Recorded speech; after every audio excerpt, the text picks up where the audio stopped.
జోహార్. అలాగే మనకి శ్రీమన్నారాయణ గారిని పూలమాల వేస్తుంటారు.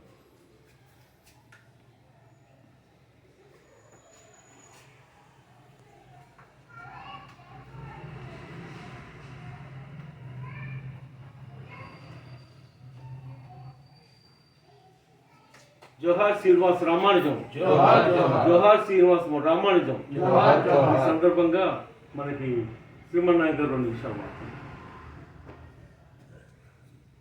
నేను మాస్టర్ అనేవాడు శ్రీమన్నారాయణ లెక్కలంటే 6 మైళ్ళు పరిగెత్తాడు వెనకాల ఉంటాయని చెప్పాడు. అంచేత ఆయన రూపొందించిన కొత్త గణిత సిద్ధాంతాల గురించి నేనేమి చెప్పలేను, నాకు తెలియదు కూడా. కానీ శ్రీనివాస రామానుజం ఆయన ఒక గొప్ప గణిత శాస్త్రవేత్తగా, అట్లాగే శకుంతలాదేవి మరొక గొప్ప గణిత శాస్త్రవేత్తగా, అట్లాగే ఈ మధ్యలో చనిపోయిన సిఆర్ రావు గారు, ఆయన గణాంక శాస్త్రంలో చాలా గొప్ప నిష్ణాతుడు, అంతర్జాతీయ ఖ్యాతి పొందిన వ్యక్తి. 100 ఏళ్ళు దాటి బ్రతికి ఈ మధ్యలో చనిపోయారు.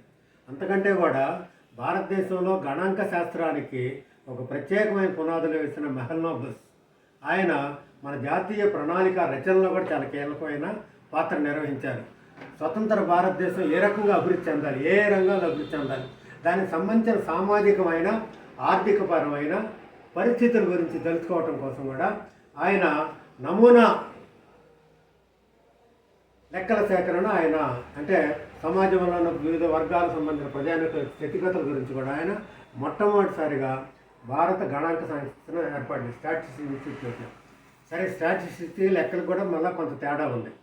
కానీ ఈ లెక్కలు అనేది ఈ రోజున ఇవాళ ఎక్కడికి వెళ్ళామంటే మనం ఏఐ టెక్నాలజీ దాకా వెళ్ళాం.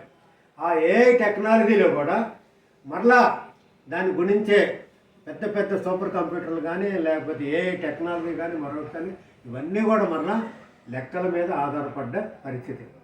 భారతదేశం ప్రపంచానికి ముఖ్యంగా లెక్కలు, మ్యాథమెటిక్స్లు అందించిన గొప్ప వరం ఏంటంటే, గొప్ప కాంట్రిబ్యూషన్ ఏంటంటే సున్నాను అందించడం.